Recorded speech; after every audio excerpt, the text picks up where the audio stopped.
धर्मानुरागी माताओं एवं बहनों, आज मैं श्रावण मास के शुक्ल पक्ष की एकादशी तिथि के बारे में सटीक पौराणिक जानकारी और उनकी भगवान की मंगलमयी पतित पावनी बहुत ही सुंदर कथा जो है अनेक जन्म जन्मांतरों के पाप को नाश करने वाली मैं आपको बताने जा रहा हूँ। प्रेम से बोले श्री वृंदावन बिहारी लाल की जय। कथा कहने और सुनने से पहले दो शब्द भगवान के नाम जिह्वा मन वाणी पवित्र करने के बाद हम कथा में प्रवेश कर रहे हैं। मुखम पवित्रम यदि राम नामम, हृदयं पवित्रम यदि ब्रह्म ज्ञानम, पैरो पवित्रम यदि तीर्थ गमनम, हस्तौ पवित्रम यदि दान पुण्यम। बहुत भाग्य से मनुष्य का जन्म मिलता है इस संसार लोक में, और सभी जीवों का जो जन्म होता है पूर्व जन्म के कर्मों को भोगने के लिए, और मनुष्य जन्म जो है एक नया अपने कर्म को कर करके परमात्मा के चरणा बिंदु का सेवन करने के लिए ये मनुष्य जन्म जो है सिर्फ एकमात्र भगवान के भजन और व्रत पूजन और पर्व के लिए बनाया गया हुआ है। तो आइए हम कथा में प्रवेश करते हैं। श्री वृंदावन बिहारी लाल की जय। युधिष्ठिर जी भगवान से कह रहे हैं, हे भगवान श्री कृष्ण, सावन मास में जो शुक्ल पक्षी एकादशी है उसका क्या नाम है, उसका क्या महात्म है। तो भगवान कृष्ण बोल रहे हैं कि देखो, द्वापर युग में एक राजा बहुत ही अच्छा प्रजा का पालन करने वाला महिजित नाम का और महिष्मती नगरी में राज कर रहा था, लेकिन सब कुछ था, बहुत धर्मयुक्त धर्मपरायण राजा, लेकिन पुत्र नहीं होने के कारण बहुत चिंतित में रहता था।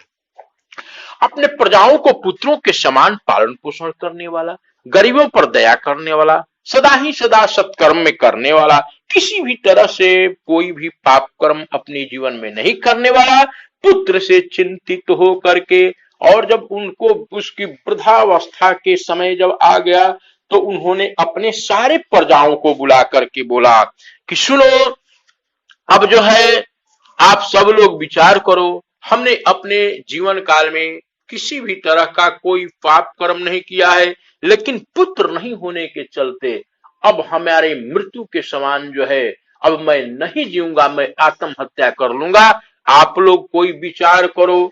सभी ग्राम नगर के ब्राह्मण विद्वान और सभी जो भी जनता जनार्दन थे बोले कि ऐसा राजा हम लोग को नहीं मिल पाएगा, तो क्या करे कि सबसे बहुत अच्छी बात है, परमात्मा तो प्राप्त मिल नहीं सकते हैं, लेकिन इस धरती पर परमात्मा के ही जो है रूपरेखा अवतार अंश जो है संत होते हैं। संत हमारी अवश्य ही विनती को सुनेंगे। संत हैं परम दयालु दयालु, संत है परम दयालु।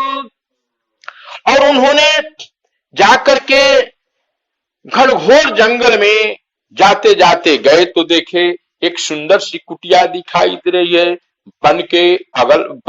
कुटिया के बगल में सरोवर जो है, हंस जो है गुंजायमान कर रहे हैं, कोकिल पक्षियों की कलरव सुनाई दे रही है। वहां पर जाकर के देखो तो ध्यान में ध्यानस्थ होकर के लोमस ऋषि बैठे हुए थे। उन्होंने भजन कीर्तन प्रारंभ किया।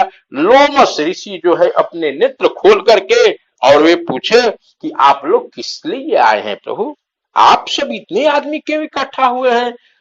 मत कहिए महाराज, बहुत हम लोग दुखी हैं। हमारा राजा जो है पुत्र के समान हम लोग का पालन पोषण करता है, लेकिन आज उस पर घोर विपत्ति है। राजपाट देखने वाला, उसके राज का उत्तराधिकारी कौन होगा।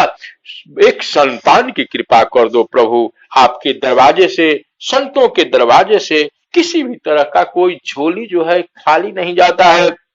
इतना जब बात कहे तो बोले कि हो, तुम लोग बड़े भाग्यशाली हो, तुम्हारे राजा कैसा है कि तुम लोग सभी लोग राजा के कामना के लिए आए हुए, हम अति प्रसन्न हैं।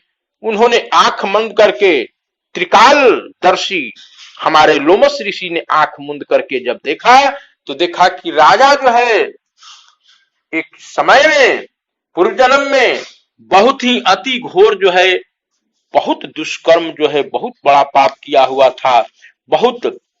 तो उन्होंने देखा क्या कि वह राजा जो है एक जगह पर, समय की बात है कि ज्येष्ठ मास जो बहुत ही दोपहर की समय होती है, वो शुक्ल पक्ष के एकादशी के दिन जो है दोपहर के समय में प्यास से अत्यंत व्याकुल होकर के जल के लिए इधर उधर कोई जल ढूंढने लगा।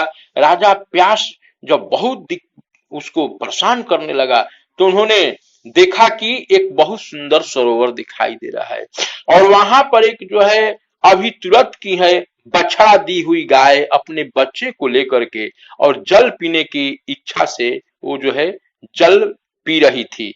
और उसी समय जो है यह बनिया था, पूर्वजन्म में बनिया था, उन्होंने जल पीती हुई गौओं को हटा करके और उस जल को पिया। इस कारण इस पाप से निसंतान हो गया। ध्यान से सुनिए, पूर्व जन्म के पुण्य के प्रताप से ही उसको राज प्राप्त हो गया। मुनि की बातों को सुन करके पूर्व जन्म के पुण्य जो किया था उससे उसको राज तो मिल गया, लेकिन यह एक पाप जो है उसको पुत्रहीन बना दिया। तो हम लोगों ने पुराणों में सुना है महाराज कि पुण्य से अनेकों पाप नष्ट हो जाता है। भगवान हे लोमस ऋषि, आप जो हैं हमको वो पुण्य की कोई राह दिखाइए, कल्याण की बातें बताइए। तो लोमस ऋषि बोले कि हे मनुष्यों, श्रावण मास के शुक्ल पक्ष की पुत्रदा नाम की एकादशी व्रत तुम लोग करो और यम नियम पूर्वक पूजन इत्यादि करके रात भर जागरण करो तथा उसका सब फल अपने राजा को प्रदान कर दो, तो राजा जो है, राजा को पुत्र उत्पन्न अवश्य ही होगा। संत की वाणी वृथा न जाई, देव ऋषि वाणी। संतों की बातों पर विश्वास करने से जीवन सफल होता है और कभी उनकी बातें निष्फल नहीं होती है।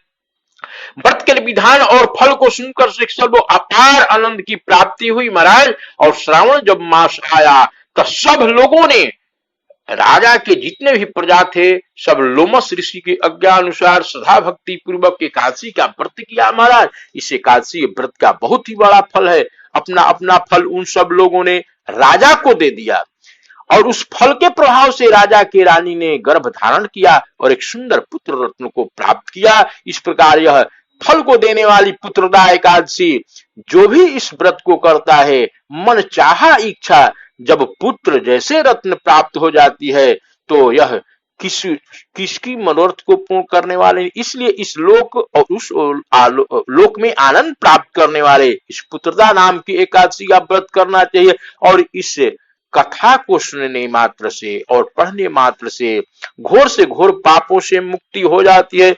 श्री वृंदावन बिहारी लाल की जय। श्रावण मास की शुक्ल पक्ष की एकादशी, ध्यान से सुनिए, 27 अगस्त यानी कि दिन रविवार शाम 5:02 तक एकादशी तिथि है। यानी कि दिन भर तक एकादशी तिथि है और इस एकादशी तिथि में द्वादशी तिथि आ जा रही है 5:02 के बाद। तो वैसा ही एकादशी उपवास करना चाहिए जिसमें द्वादशी तिथि है। अच्छा, त्रयोदशी में पारण नहीं करना चाहिए। तो 28 अगस्त दिन रविवार द्वादशी को 2:56 तक जो है, यानी कि 2:56 तक जो है द्वादशी तिथि रह रही है। 28 तारीख को दिन में, यानी कि रविवार को नहीं, 28 तारीख तक खराब हो गया।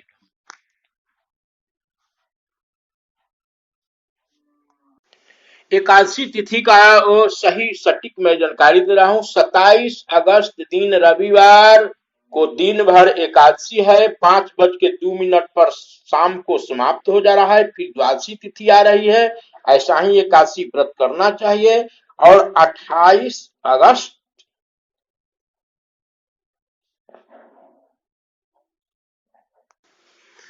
सही समय जो है एकादशी के बारे में मैं बता रहा हूं कि कब उपवास और पारण का समय है। तो 27 अगस्त दिन रविवार शाम 5:02 तक एकादशी तिथि है। ऐसे ही एकादशी करना चाहिए उपवास।